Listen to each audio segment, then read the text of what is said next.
Assalamualaikum warahmatullahi wabarakatuh. Sampai berjumpa dengan saya Hadi Saputra di channel Lumalila Riset. Pada kesempatan kali ini saya ingin berbagi pengetahuan, sharing tentang bagaimana memilih, menentukan sebuah judul penelitian. Dalam membuat sebuah judul, kita harus berhati-hati agar kita tidak terjebak di dalam pembuatan hasil penelitiannya di bab 4 dan bab 5 hasil penelitian pembahasan serta membuat kesimpulan. Jadi yang perlu kita perhatikan setelah kita membuat judul adalah teori. Sebuah judul harus didukung dengan teori dan juga harus didukung dengan jurnal penelitian. Misalnya kita ingin meneliti pengaruh disiplin kerja terhadap kinerja. Ini jenis penelitian kuantitatif. Jadi kita harus cari dulu teori disiplin kerja, apa dan bagaimana mengukur disiplin kerja, yang biasanya disebut dengan dimensi dan aspek. Setelah itu kita mencari lagi teori tentang kinerja, bagaimana mengukur kinerja, yang biasanya disebut dengan dimensi dan aspek dari kinerja. Setelah memiliki teori kedua itu, dasarnya sudah ada, maka kita harus mencari teori atau dari buku pendapat para ahli yang mengatakan bahwa disiplin kerja mempengaruhi kinerja. Kemudian kita cari juga jurnal penelitian, bisa kita download di internet, jurnal-jurnal terbaru yang meneliti pengaruh disiplin kerja dan kinerja. Karena mengapa ini penting? Karena itu faktor itu pendukung judul yang kita angkat.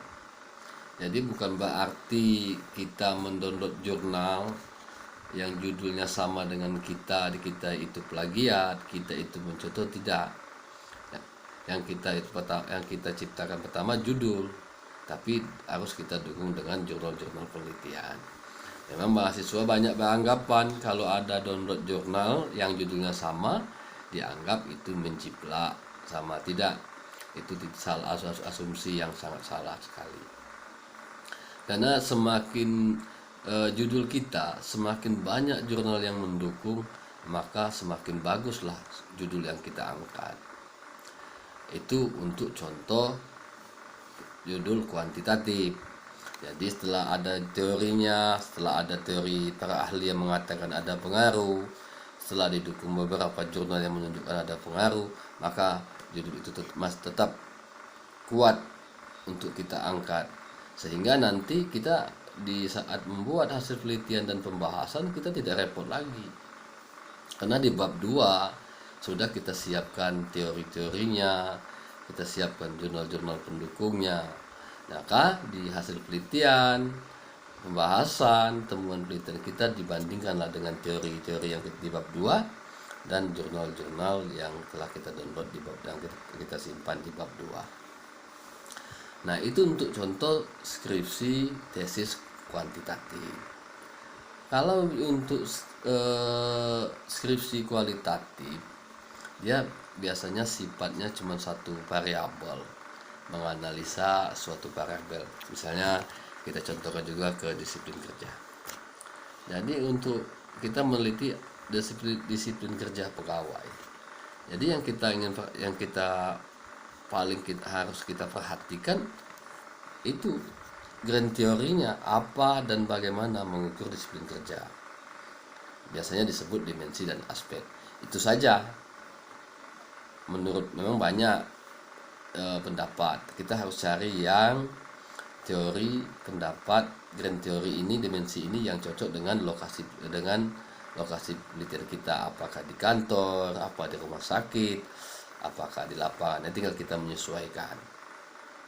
Dan tidak juga sama juga dengan penelitian kuantitatif, juga harus meneliti, harus menyiapkan jurnal pendukung tentang judul yang sama dengan kita.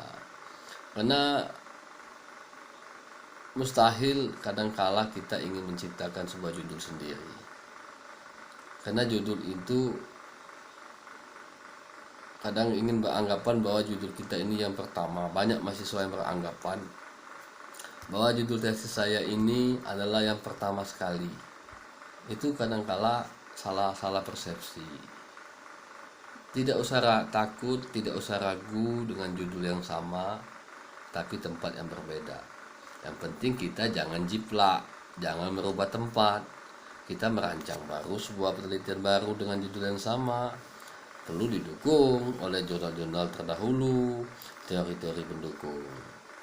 Jadi itu sekedar informasi dari saya agar dalam memilih judul. Jadi sehingga kalau kita memperhatikan ini, insya Allah Anda tidak akan terjebak di saat menulis, baik mengisi teori di bab 2, menulis di bab 4 nanti hasil penelitian dan pembahasan.